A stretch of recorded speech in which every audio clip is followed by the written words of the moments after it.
სტეფანწმინდაში ვითარება უცვლელია. ცუდი ხილვადობის რამოს ზავის ქვეშ მოყოლილი რუსი მთასვლელების ძებნას ამ დრომდე ვერ იწყებენ. გარდა ამისა, სტეფანწმინდამდე არ არის გზა და ფრენის განხორციელება შეუძლებელია, ამიტომ ხევში მაშველები თბილისიდანაც ვერ ჩავდნენ. თუმცა მოხევები დილიდან არიან მობილიზებული და გამოდარებისთანავე აპირებენ ძებნის დაწყებას. შეგახსენებთ, უბედური შემთხვევა რამთენიისას მოხდა. მყინვარწერიდან 4 მოსწროველი მთასვლელი ეშვებოდა. მეტეოსადრურსა და გერდეთის ტაძარს შორის ზავი ჩამოწოდა, 3 მთასვლელი თოვლში ჩაიმარხა, ერთი კი რომელიც სტითიას შემთხვევით რა დაურჩა. მყინვარის მეტეოსადრურიდან მომავალმა უკრაინელმა ტურისტებმა აღმოაჩინეს და დაბა სტეფანწმინდაში ჩაიყვანეს. მისი სიცოცხლეს ახლა საფრთხე არ ემუქრება, თუმცა თითები აქვს მოყინული. სტეფანწმინდის ბიუროს ვრთავთ ახლა პირდაპირ ეთერში ბოლო ინფორმაციას ნათია ხართიშვილისგან მივიღებთ. ნათია, გისმენთ. სოფო სტეფანწმინდაში მე ახლა ვიმყოფები ყაზბეგის რაიონის სამედიცინო ცენტრთან. სტეფანწმინდაში მყინვარწვერზე მომხდარი უბედური შემთხვევისას გადარჩენილი მაქსიმ სტეფანოვის ჯანმრთელობის მდგომარეობა ამ დროისათვის დამაკმაყოფილებელი და სტაბილურია.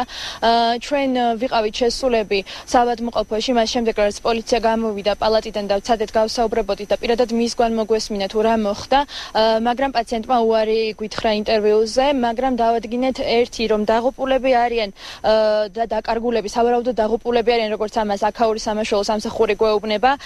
მაქსიმის მამა 44 წლის სერგეი სტეფანოვი, მაქსიმის უმცროსი ძმა 17 წლის სტეფან სტეფანოვი და მამის მეგობარი სერგეი მოვჩანი.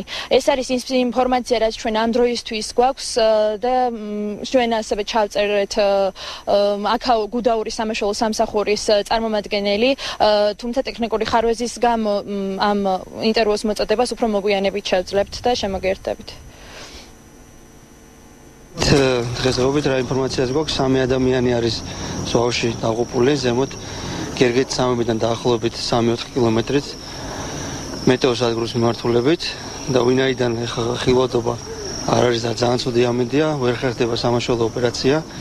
ჩვენ აქ მობილიზებული ვართ გუდაურის სამაშველო და ასევე ყაზბეგის სამაშველო სამსახური ერთად მიჭები და ველოდებით ამინდის გამოსვლას. როგორც გუდაურის სამაშველო სამსახურის წარმომადგენლისგან შეიტყვეთ, ყაზბეგის მოედანზე ახლა მობილიზებულები არიან სტეფანწმინდის სამაშველო ჯგუფი და ასევე გუდაურის სამაშველო ჯგუფი. ისინი ელოდებიან გამოამინდებას და ეგრევე გავლენ სამძებრო სამუშაოების ჩასატარებლად. მადლობა, ნათია ხართიშვილი გვერდებოდა სტეფანწმინდიდან პირდაპირ ეთერში.